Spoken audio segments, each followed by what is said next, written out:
Nicolas inspecte ses pieds d'ananas dans son champ à Adjong. Jeune entrepreneur agricole, il s'est très tôt investi dans la terre, mais n'a commencé à s'intéresser à l'ananas que récemment. Et il a ses raisons.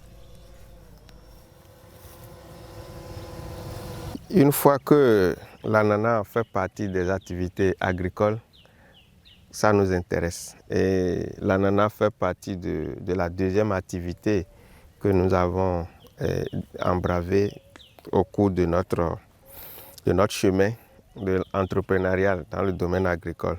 Puisque après la production de piments et de tomates, c'est la transformation d'ananas que nous avions commencé. Et qui transforme l'ananas doit chercher à produire aussi la matière première pour sa transformation, ce qui nous a conduit vers la production de l'ananas.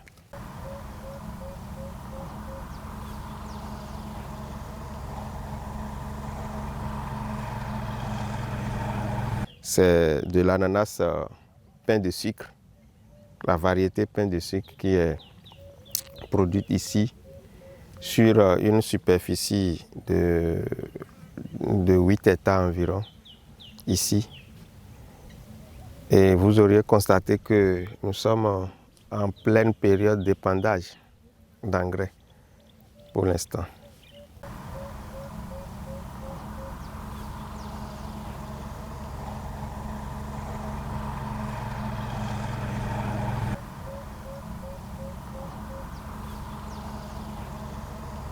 C'est une activité rentable, seulement que ça prend du temps, puisque ça a un cycle de 18 mois. De 18 mois au maximum, sinon 15 mois au minimum. Donc il faut attendre pendant ce temps après l'investissement global. Parce que quand tu investis, il faut toujours continuer à entretenir. Et l'entretien, ça consomme. L'entretien se fait à au moins 7 fois avant la récolte. Ce qui n'est pas du tout amusant. Mais à la fin, à la récolte, on oublie toutes ces peines. Puisque ce qu'on trouve nous amène à faire. Et il y a une marge bénéficiaire que nous avons. Et quand vous avez la marge bénéficiaire, on oublie toutes les difficultés. Mais il y a une difficulté imprévue que Nicolas ne risque pas d'oublier sitôt s'il ne trouve pas vite une solution. C'est la façon dont l'épandage a été fait la veille.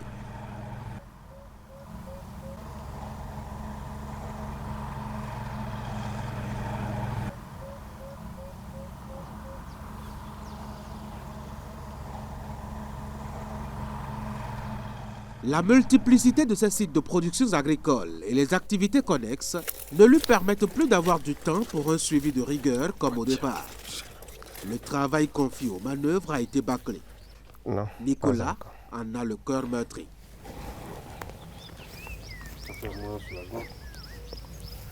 Ah, c'est...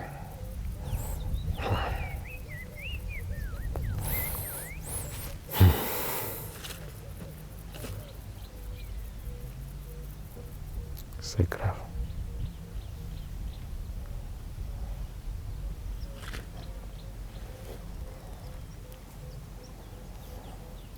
C'est l'engrais, c'est l'épandage dont je parlais tout à l'heure, c'est l'engrais chimique qu'on a utilisé.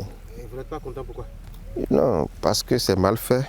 Ceux qui sont venus pour faire le travail, ils ont mal fait. Ils ont mal fait. Et ça ne se fait pas ainsi. Et ce n'est pas les consignes, ils n'ont pas respecté les consignes, c'est tout. Comment ça devrait se faire? Pour le faire, il faut creuser autour de l'ananas comme ça et vous mettez un peu de sable. Pourquoi? Quand vous mettez un peu de sable, quand il pleut, ça se dissout au niveau du sol et ça donne maintenant, ça nourrit maintenant l'ananas. Mais comme ça, s'il ne pleut pas, pour que ça descende, si ça reste comme ça avec la chaleur, ça tue le produit.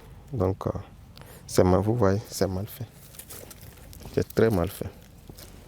Vous voyez déjà, non? Vous voyez déjà. Oh, c'est très mal fait, très mal fait.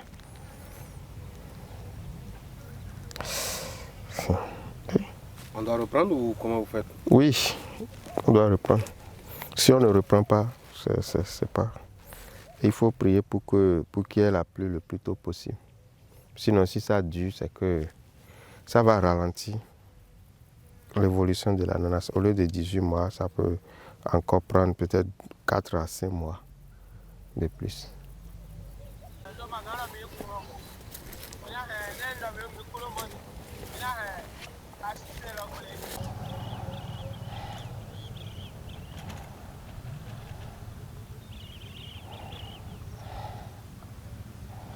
C'est une pète. Ce qu'eux ils veulent prendre, ça ne signifie rien devant devant le prix de l'ananas. Ça va tuer la brebis d'ananas là. Ça va tuer. Puis c'est un produit chimique. Et c'est un produit qui a de la chaleur, c'est du sel. Le sel en fait. On ne peut pas mettre le sel sur le produit. Ananas résiste un peu. Si c'était du maïs, on aurait déjà constaté que c'est déjà une grande perte.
La main d'œuvre, c'est difficile à trouver, surtout dans notre zone où l'ananas, c'est nouvellement que nous avons commencé par produire de l'ananas ici.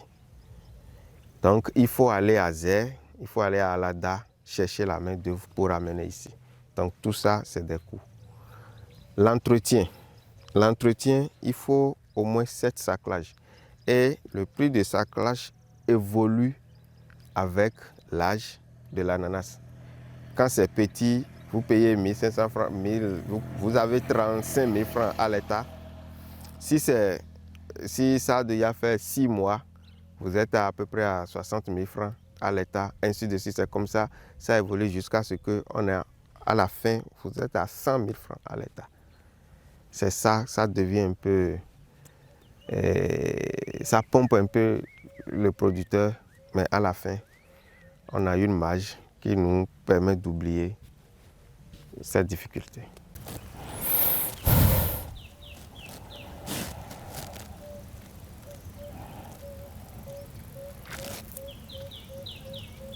Il faut chaque fois enlever les herbes, puisque quand il y a les mauvaises herbes dedans, ça agit sur le rendement. Et après, il y a l'épandage, l'utilisation des engrais. Si on veut faire l'ananas qui n'est pas bio, on utilise les engrais chimiques. Si on veut faire l'ananas bio, on utilise les fientes d'animaux, souvent la boue de vache qu'on utilise le plus souvent. Donc il faut l'épandre. Si c'est la boue de vache que vous voulez utiliser, vous l'utilisez une seule fois. On fait son épandage une seule fois après la plantation, 3 mois après la plantation. Mais si c'est l'ananas, la production chimique qu'on veut faire, il faut faire au moins 2 passages, au moins. de passages, sinon 4 passages. Ce que l'ananas veut, c'est l'entretien. Celui qui ne fait pas l'entretien, qui n'attend rien comme résultat. Parce que si c'est dans la brousse, il faut savoir que vous n'aurez pas de résultat.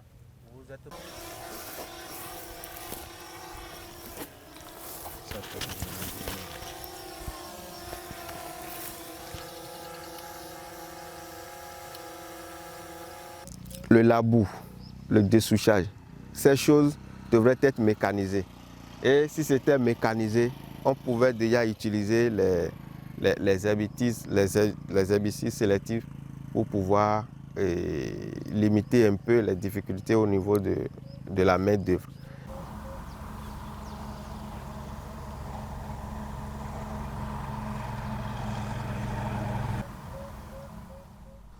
Il faut vivre ces aléas et difficultés pour plus d'1 an et demi parfois. Produire de l'ananas est donc une activité d'endurance, de stress et de patience. Mais on y a toujours pour son compte à la fin de la saison. Sur un hectare, on va jusqu'à 50 fois 70 tonnes. Donc ce qui fait à peu près, on a 25 bâchers ou 35 bâchers, de 25 à 35 bâchers. Donc la bâchée garde 2 tonnes, c'est un peu ça, ce que nous avons.